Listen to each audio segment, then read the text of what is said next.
আমার নবী মুহাম্মদ মুস্তাফা হযরত মুহাম্মদ সাল্লাল্লাহু আলাইহি ওয়াসাল্লামের জন্য আমরা নিজের জান দিতে পারি। নলহাটিতে আই লাভ মোহাম্মদ ইস্যুতে শান্তিপূর্ণ মিছিল এবং মহাসভা।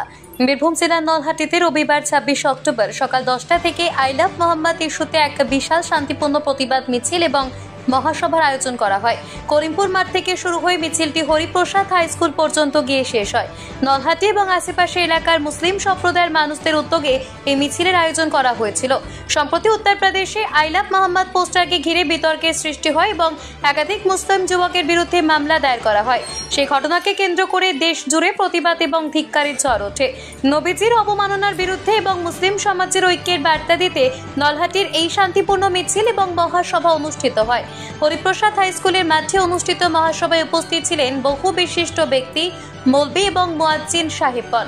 প্রধান বক্তা হিসেবে উপস্থিত ছিলেন কলকাতার বিশিষ্ট আইনজীবী মোফাকরুল ইসলাম, যিনি তার বক্তব্যে বলেন, এই সভা কোনো রাজনৈতিক উদ্দেশ্যে নয়। আজকের এই সভা সম্পূর্ণ মুসলিম সমাজের জন্য। আমরা সবসময় সমাজের পাশে আছি এবং ভবিষ্যতেও অবমাননার বিরুদ্ধে প্রতিবাদ জানাবো। সভাস্থলে হাজার হাজার মানুষ উপস্থিত হয়ে নবীজির প্রতি ভালোবাসা এবং শ্রদ্ধা প্রকাশ করেন।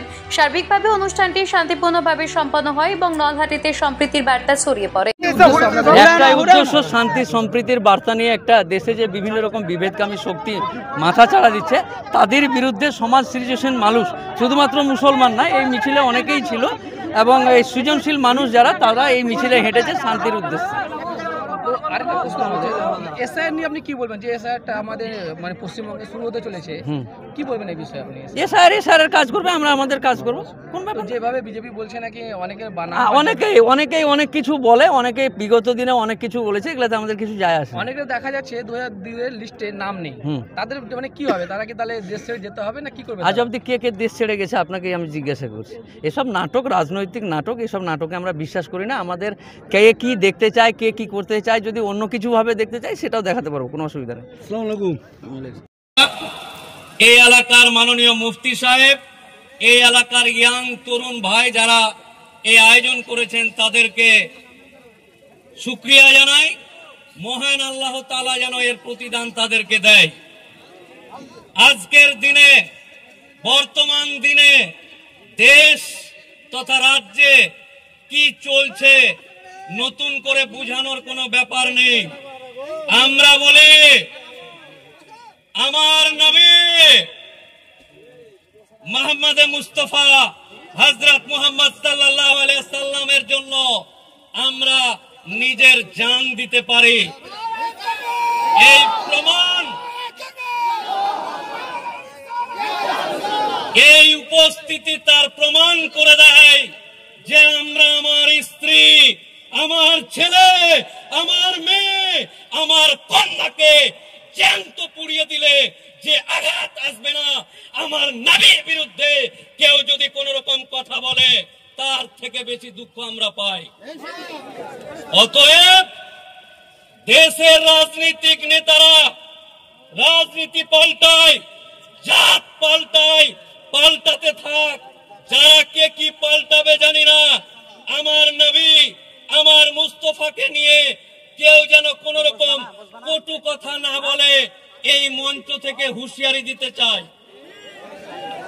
কে কোথায় গ্রেফতার করছে, কাকে, কার জন্য গ্রেফতার করছে, তাদের চোখে আঙ্গুল দিয়ে বলতে চায়, এই বীরভূমের নলহাটিতে আয়, মুস্তাফার প্রেমিকদেরকে দেখ, আমার রাসূলের প্রেমিকদেরকে দেখ। গ্রেফতার করবি না জান নিবি, না মুখের ভিতর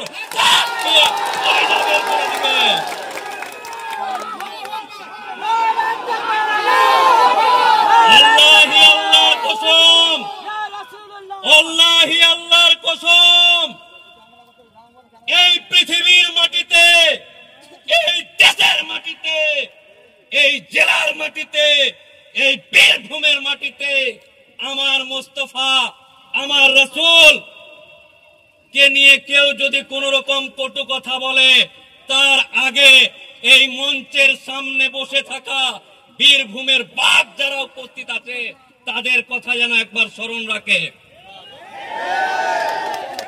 আমরা ধর্মীয় বিদ্বেষ চাই না, আমরা কোন রাজনীতির রং দেখতে চাই না।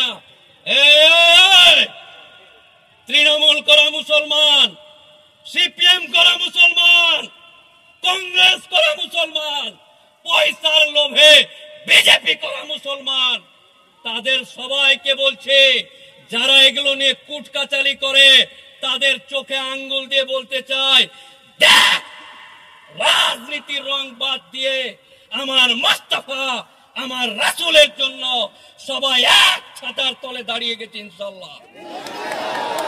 কোন কাহিনী শুনবো না, কোন রকম গল্প শুনবো না। আমার মুস্তাফা, আমার জাত, আমার কওম, আমার রাসূলের সম্পর্কে কেউ যদি কোন রকম কথা বলে, একদিকে সংবিধানের আইন থাকবে আর একদিকে এই বুকের রক্ত, তাজা রক্ত থাকবে। চাই না বিভেদ, চাই না বিভেদ। এই বীরভূমের মাটি, মা নলেটেশ্বরী মন্দির, একদিকে মাজার, এই মাজার, এই মন্দির, এইদিকে আছে অগ্নিগর্ভা মা কালীর মন্দির। এই দেশ, এই রাজ্য, এই বীরভূম আমার বাপ দাদুদের ছেড়ে যাওয়া সম্প্রীতির জায়গা। কেউ রাজনীতি করবেন করেন, রাজনৈতিক নেতারা সকালে এক কথা বলে, বিকালে আর এক কথা বলে। রাজনৈতিক নেতাদের দুইটা মুখ আছে, একটা সামনে একটা পিছনে। কিন্তু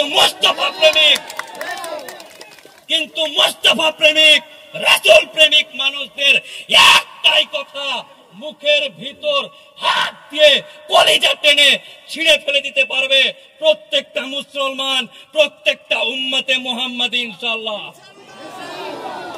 নারায়ে তাকবীর, নারায়ে তাকবীর। আচ্ছা, আই লাভ মোহাম্মদ সাল্লাল্লাহু আলাইহি সাল্লামের জন্য যদি এফআইআর বা কেস করে, তাহলে এতগুলো, এটা তো শুধু ট্রেলার, সিনেমা এখনো বাকি আছে। আমার মা, আমার বোন, মা আয়েশা, মা ফাতেমারা তো বাড়িতেই আছে। এ তো হযরত আলীর বংশধর, হযরত উমরের বংশধর, হযরত এর বংশধর। তারা সামান্য কোটি কতক মানুষ এখানে উপস্থিত। আমরা নিঃসন্দেহে সম্প্রীতি ভালোবাসা, সংবিধান ভালোবাসা মানুষজন, আমরা এখানে যারা উপস্থিত হয়েছে, মঞ্চ থেকে শুরু করে সামনে যারা বসে আছে, কোন রকম রাজনৈতিক নেতাদের ভয় পাওয়ার দরকার নেই। কোন রাজনৈতিক নেতার ভয় পাওয়ার দরকার নেই। রাজনীতি করতে এখানে আসেনি কেউ।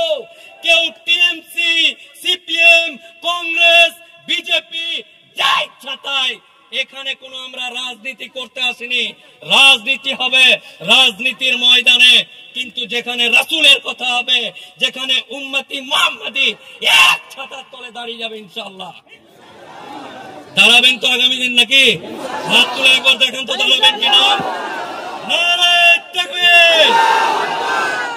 এইবার আসি মূল বক্তব্য। এক একটু চিমটি কাটলি কাট, এক একটু চিমটি কাটলি কাট, এক একটু কুতকুতি দিলি দে, চলবে, মেনে নিব। কিন্তু যখন আমরা দেখব আমার বাপ দাদুর কবরে হাত দিচ্ছে, যখন আল্লাহর মসজিদে হাত দিচ্ছে, যখন কবরস্থানে হাত দিচ্ছে, যেখানে আমার বাপ দাদুরা শুয়ে আছে, ওয়াকাফ সম্পত্তি এবং ওয়াকাফের নাম করে বিভিন্ন জায়গায় বিভিন্ন রকম আইন পাস করে অশান্তি ও চক্রান্ত করার চেষ্টা করছে, তাদেরকে বলে দে, এ ভাই, যারা মরে গেছে, যারা কবরে শায়িত আছে, বাপ দাদু, তাদেরকে টানাটানি করছিস কেন?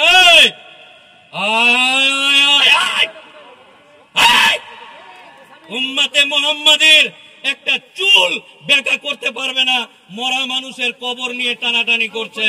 ওয়াকাফ সম্পত্তি আমরা কোনো মতেই, আচ্ছা, আমার বাপ আর আমার দাদু এলাকাতে চাঁদা তুলে, ধান তুলে আল্লাহর ঘর তৈরি করলো, মসজিদ তৈরি করলো। আর এমন মসজিদ নিজে খেতে পায় না, নিজের পেট চলে না। এক একটা গ্রাম আছে, এলাকা আছে, নিজের পেট বা নিজের পেটের খাওয়ার হয় না, ওই এলাকার যদি মসজিদ দেখেন তাহলে জিভ দিয়ে চাটা যাবে, এত পরিষ্কার, কারণ এটা আল্লাহর ঘর। আর এই ঘরকে দেখে রাজনৈতিক নেতারা ভাবছে এই চকচকা ঘরটা নিব। হ্যাঁ, ওটা ঘর নয়, ওইটা আল্লাহর ঘর। আমরা গিয়ে ওখানে সরাসরি আল্লাহর সাথে কানেক্টেড হই। তাই এক একটু চিমটি কাটলি ছেড়ে দেবো, যা যা যা ঠিক আছে, এদিকে কুতকুতি দিলি, চিমটি কাটলি, ঠিক আছে। আল্লাহর ঘরকে নিয়ে যদি কেউ চক্রান্ত করার সৃষ্টি করবে, আচ্ছা মানুষ কি মনে করছে, রাজনৈতিক নেতারা কি মনে করছে আমি বুঝতে পারছি না। আপনারা বুঝতে পেরেছেন কিনা আমি জানি না। আচ্ছা, মুসলমানের রক্ত রক্ত নাই, পুজ হয়ে গেছে। কি হয়ে গেছে? রক্ত নাই, পুজ হয়ে গেছে। ওরে তার ঘর করে নেবো, এই দে মসজিদ দিয়ে দে, এই কবরস্থানটা আমাকে দিয়ে দে, এই দরগাটা আমার খুব পছন্দ লাগছে, খুব ভিড় ভাড় আছে, এখানে বাস স্ট্যান্ড করবো। মানে মুসলমানের রক্ত পুজ হয়ে গেছে, মুসলমানের রক্ত আর রক্ত নাই, যা বলবো তাই, ডান থাকা ফুর্তি। আমি বেঁচে আছি, আমার বাপ বেঁচে আছে, আমার দাদু বেঁচে আছে, আর মুসলমানদের কবর, দরগা, মাজারে হাত দিবে, মুসলমানের রক্ত পুজ হয়ে গেছে। হয়ে গেছে নাকি? মুসলমানের রক্ত পুজ হয়ে গেছে নাকি?